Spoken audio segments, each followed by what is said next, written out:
Cek cek. Oke. Assalamualaikum warahmatullahi wabarakatuh. Bertemu lagi bersama saya Habib Abdurrashid. Kali ini materinya adalah kecerdasan buatan chapter 2. Yang pertama itu ada teori, di mana apa itu binary class. Binary class itu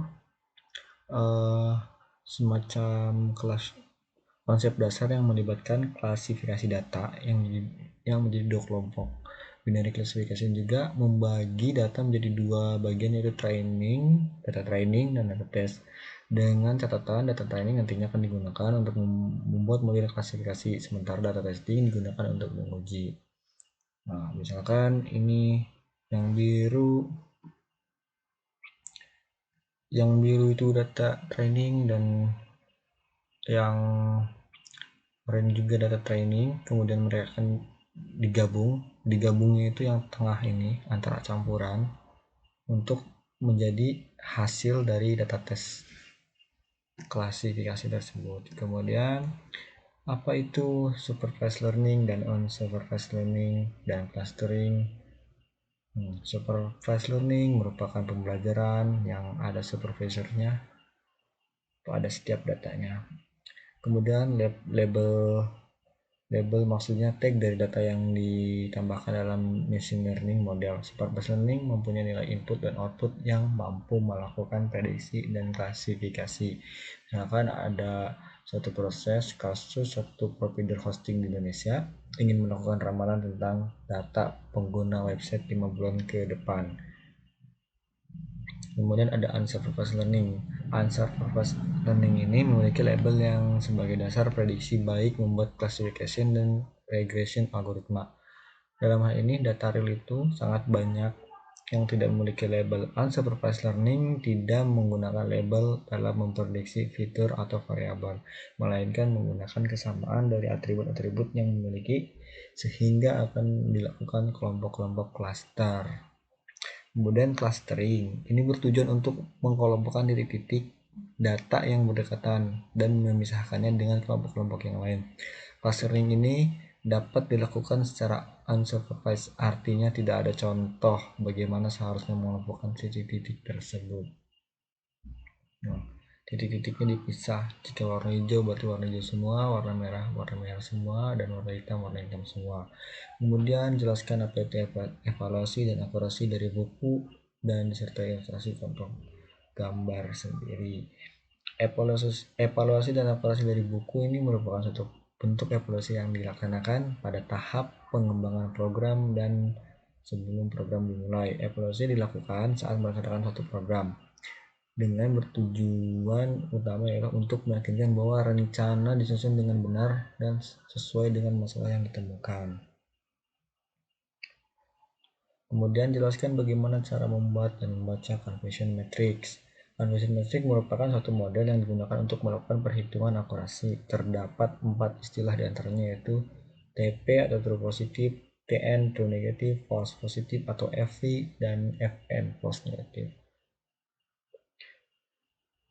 True negatif merupakan jumlah data negatif yang terdeteksi dengan benar. False positif merupakan data negatif namun terdeteksi sebagai data positif. Kemudian true positif merupakan data positif yang terdeteksi benar. False negatif merupakan data positif namun terdeteksi sebagai data negatif.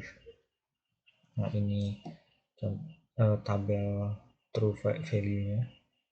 Kemudian jelaskan bagaimanakah fault cross validation bekerja dengan gambar evaluasi.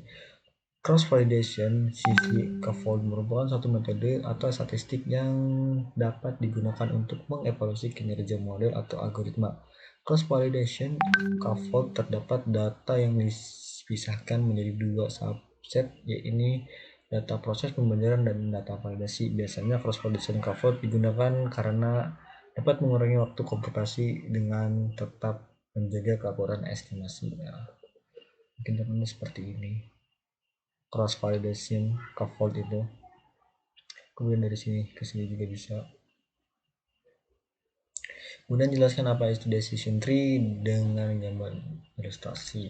Decision tree merupakan suatu model klasifikasi untuk diinterpretasi oleh manusia berupa metode struktur yang berbentuk seperti pohon atau struktur berhierarki. Ya, seperti inilah contoh dari decision tree itu.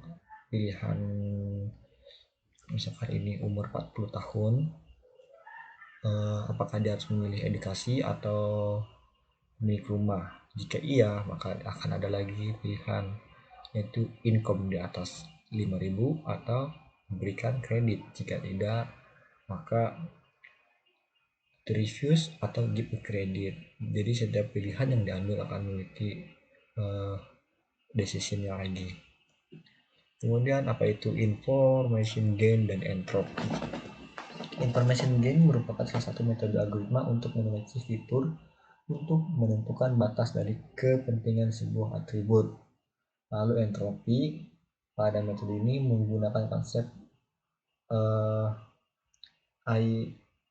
konsep dari entropi, yaitu konsep algoritma entropi digunakan untuk mengukur seberapa informatifnya sebuah node bisa disebut juga seberapa baiknya keterangan S sebagai himpunan dataset, kasus K sebagai banyaknya paralisi, SPJ sebagai probabilitas yang didapat dari sum atau dibagi total kasus. Segitu untuk penjelasan teorinya. Karena selanjutnya adalah praktek, maka langsung saja di prakteknya. Prakteknya di sini kita menggunakan spider seperti biasa. Karena prakteknya ini menggunakan mod. Nah, mod yang digunakan di sini saya adalah hasilnya adalah 0. 0 ini pada soal itu menggunakan variabel makanan. Oke, berarti setiap variabel yang ada di soal diganti dengan nama makanan. Di sini saya menggunakan nama pizza.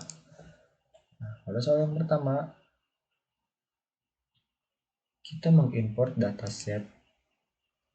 Yang pertama itu import pandas sebagai PD, kemudian dibuat variabel di mana PD ini membaca file CSV yaitu student.csv, kemudian dipanggil si variabel pizzanya ini. Len ini untuk memanggil banyaknya data yang ada pada student.csv ini. Oke, kita running nomor 1. Nah, banyaknya data yang terdapat pada student.csv ini adalah sebanyak 395 data. Kemudian pada nomor 2 ini mengenerate binary label dari row G1, G2, dan G3 di mana lebih besar sama dengan 35, else 0, yaitu mendeklarasikan false atau file-nya berdasarkan J1, G2, dan 3. Kemudian pizza yang selanjutnya yang di bawah yaitu variabel mendrop data dari G1, G2, dan G3 dan ditambahkan hasilnya sama dengan 35, maka eksisnya 1. Kalau di running hasilnya sebagai berikut. Nah, kemudian nomor 3 yaitu menggunakan uncoding categorical columns. Kita running hasilnya, nah seperti ini. Memanggil nomor 3 ini memanggil variabel dengan ketentuan head ini digunakan untuk mengembalikan baris n atas 5 secara default dari frame atau dari seri data. Next, nomor 4.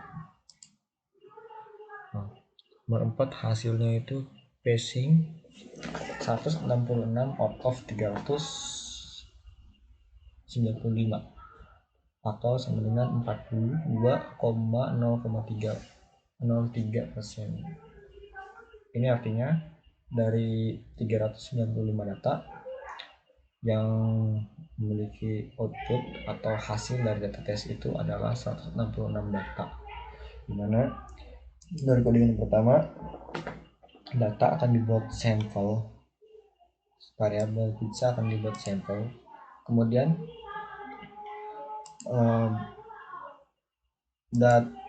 data pizza trend ini di training dari indeks ke 0 sampai 500, kemudian dari jumlah 500 data itu akan dijadikan data tes. Lalu pizza training atribut di drop pas pada x1, kemudian di training pasnya, lalu lakukan kembali pizzanya di data tes menjadi data tes atribut dan data tes pas, kemudian pizza atribut dan pizza pas di drop x1 sama dengan pizza pas. Lalu setelah semuanya dilakukan data training, data atribut dan data tes, maka akan printnya itu digunakan NumPy passing %d out of d ini adalah data dari pizzanya itu,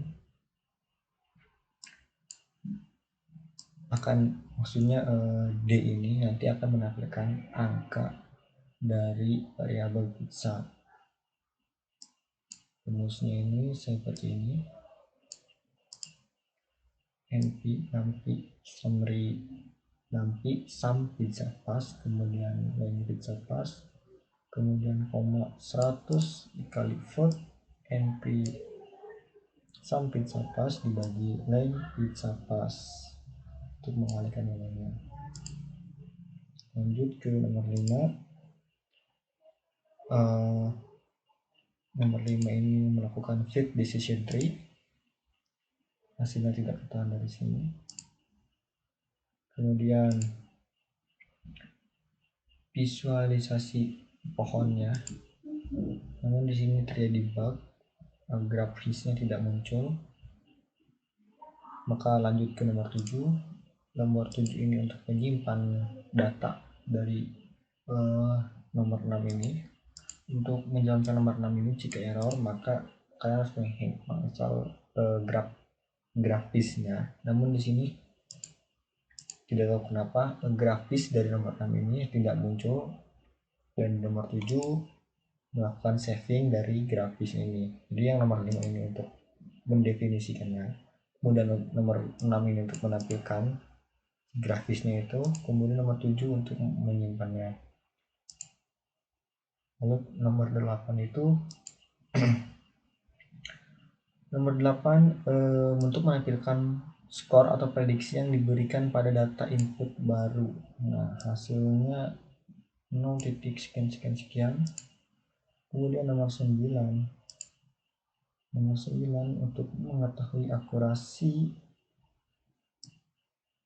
pada cross validation score-nya. Lalu nomor 10 untuk lebih membedah dari tree decision-nya untuk melihat akurasi dari match-SP tadi. Lalu nomor 11